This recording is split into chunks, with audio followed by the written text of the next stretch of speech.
So the rhetoric of a no deal has definitely dialed down over the last few days, and that was clear yesterday as well after that meeting between European and UK officials in Brussels. They reiterated that they actually want to reach a trade agreement despite the outstanding differences that they still have. And the main issue at this stage seems to be actually the internal market bill, the legislation that the UK government presented a few weeks ago, that if indeed it goes ahead and becomes law, it would override parts of the withdrawal agreement, the deal that the UK and the EU put together and signed earlier this year. And so in the meeting yesterday between European and UK officials, the message from the EU was to ask the UK government once again to withdraw the articles in this legislation that challenge the withdrawal agreement. But on the other hand, we heard from the UK government that that's not their intention. And in this context, I would like to show you some remarks from Michael Gove, who represented the UK government at this meeting. Let's take a look. There have been those in the European Union who have been concerned about the clauses that we've put into the UK internal market bill. But I was able to stress today, as I have in the House of Commons, that these clauses are a safety net.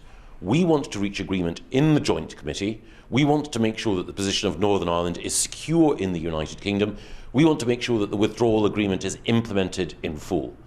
But those clauses are there. They're in legislation supported by the House of Commons as a safety net, if need be, and those clauses will remain in that bill.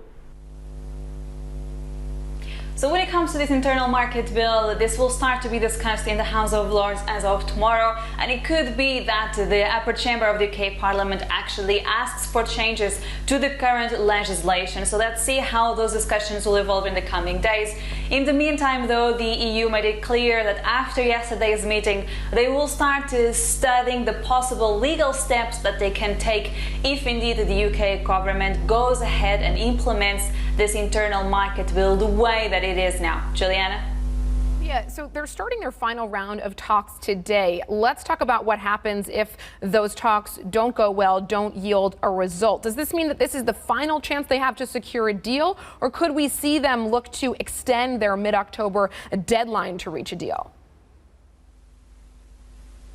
So essentially, this is their final round of negotiations that they have scheduled, indeed before that mid-October deadline. But the reality is that the ultimate deadline is actually December, is the 31st of December, because that's when the transition period ends, and that's when they need to figure out what sort of arrangements they will have when it comes to trade starting in January.